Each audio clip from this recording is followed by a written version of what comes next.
收看《Go Go Go 哈发》，我是敏华。今天来到哪里呢？可以看到，我们今天来到故宫。为什么呢？因为今天 GoGo 直击要带大家直击的就是国宝修复师了。几百年前呢，这些发嘎就是画家，他们在作画之后，经过这么多年的时间，其实画作很容易掉色啦，或者是像是老化的部分，因此国宝修复师就非常重要了。带您看看，小心翼翼、相当有嘎车的故宫国宝又修复完成了一件，但挑战从来没有停过。像这一幅清朝的无量寿佛，就是国宝修复师的新任务。这可不是一般的灯哦，它是防紫外线的灯，而且在故宫的文物修复师里头是恒温恒湿，温度必须保持在20到23度，另外湿度的部分呢是55%到60%。在灯光照射之下，不会说话的文物也能够让修复师知道他们到底病得有多重，才能够对症下药。这个部分它有一些破损或者是小小的缺损，展览的时候就希望它能够视觉上可以得到一个比较完整的样貌。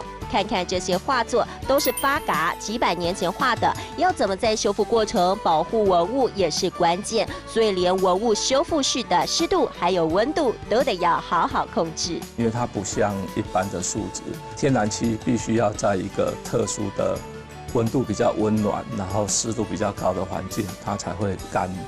修复一件文物得要花好几个月，甚至好几年的时间，不但得要像醒丧开刀一样，每一个步骤都有严格规范，而且还要符合修旧如旧的原则，引 V 懂斗丝挖都懂有嘎次，这样才能让文物能够永久延续。你发现这些古迹呢，要经由这些修护师细心呵护，我们才能够让它经年累月的一直被欣赏下去。当然喽，今天我们认识新的词，一起来复习一遍吧。来看到第一个词就是画家，发嘎，发嘎。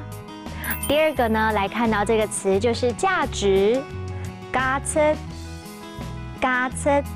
第三个，我们来学到一整句话，来看这句话就是很多字画都很有价值，懂斗司法都懂有价值，懂斗司法都懂有价值。你会发现呢，其实在学一整句话的时候，它就像一个旋律一样，懂斗司法都懂有价值。这样子呢，大家记得那旋律像学唱歌一样，就比较好记喽。好，我们下次见喽，拜拜。